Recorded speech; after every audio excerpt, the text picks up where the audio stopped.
What is going on, YouTube? So my name is Kyle. I am here to help you if you're in the military and you're wanting to buy your first motorcycle. If you're wanting to buy your first motorcycle and you're in the military, there's a couple of steps that you're going to need to follow in order to make sure you're following the rules and regulations according with your branch of service. Now, I'm in the Army, so I can only specifically talk about the rules that I know that are a part of Army regulation. Now, if you want the exact details, you're going to need to find Army Regulation 358-10.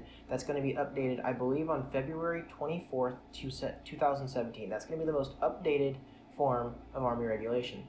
I'm going to summarize not only Army Regulation 358-10, but I'm also going to give you a couple of tips and the steps that you're going to need to follow and the people that you're going to need to contact in order to be able to get riding on and off post. There's kind of a preliminary step, like a step 0, before you can even buy operator-owner motorcycle.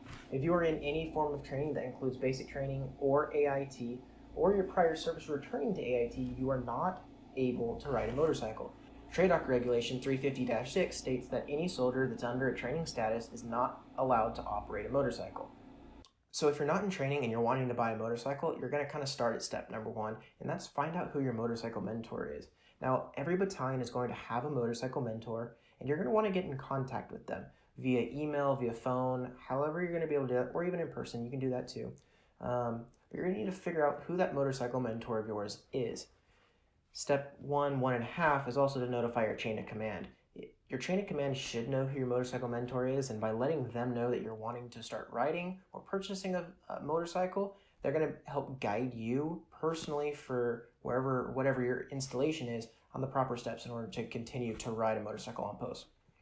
So step 2 is to get yourself enrolled in a motorcycle safety course. That's going to be your basic riders course 1 offered by MSF. The only thing is there's a limited number of slots and they fill up very quickly. Army active duty, National Guard, and Reserves all get first priority slots. However, retirees, dependents, and spouses are also authorized to take the course, which means that those slots will fill up very quickly. You're going to want to plan far in advance before you're stuck trying to buy a bike, but you can't ride it. You can opt to pay for a course outside of the military. You're going to pay somewhere between $200 and $300, but the certificate you receive in the end is the same. You will end up with an MSF Basic Riders Course 1. So I didn't take my own advice and plan far enough in advance, and I ended up having to pay to take a civilian course. I paid about $250. It took an entire weekend of my time to take the Basic Riders course, but I got my certificate in the end. So step number 2 is going to be buying gear. With riding on and off post and being an Army soldier, you're an Army soldier 24/7. And as I stated previously, AR 385-10 says that you must ride with a DOT-approved helmet.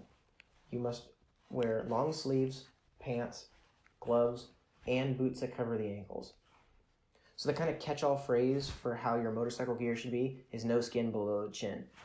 For step number 4, it's going to be to get that motorcycle endorsement, whether that's an M1 or just a regular M on your motorcycle, depending on your state. Wherever you hold your driver's license is where you're going to need to go get your motorcycle endorsement. For me, I came into the Army with a motorcycle endorsement on my license, so I didn't really have to worry about that, which is really nice. That's just one of the steps that I didn't have to go through. But if you don't already have a motorcycle license, you're going to need to go get one. Step number 5 is going to be planning for your motorcycle. Once you have your motorcycle endorsement and you have your MSF card, you are technically able to ride onto post. So once you buy that motorcycle, you're then going to need to get it inspected by your motorcycle mentor. They're going to go through T-clocks, which will be gone over in your Motorcycle Basic Riders Course 1. If you don't know what it is, look it up, but that's what they're going to be inspecting. Step number 7 is once you've received your Basic Riders Course 1, you've got yourself a motorcycle, you're all good to go for about 12 months. Now, within the next 12 months, you're going to need to receive additional motorcycle-specific training, and that depends on what kind of motorcycle you purchased. If you purchased a Harley, you purchased a dual sport enduro adventure bike, anything like that, you're going to be able to take basic rider's course number 2. That's offered in the civilian world in some places. Now, it's also offered on post for free, but you're going to have to plan well in advance in order to be able to schedule those advanced rider's courses. So if you're like me and you bought a sport bike, you're going to need to take the MSRC, the Military Sport Bike Riders course. Now, that's going to only be offered on post, and it's exclusive to if you own a sport bike. And they know you own a sport bike because you have to have your motorcycle inspected, and they're going to take down what kind of motorcycle you own, so there's no getting around it. So the military makes it a little bit more difficult than in the civilian world if you want to ride a motorcycle. They add a couple extra steps that, I don't technically think are necessary, but I don't get to make those decisions. That's about it. I've kind of covered everything in basic on the steps that you're going to need in order to be able to ride a motorcycle on and off post. Remember, you're a soldier first, a rider second.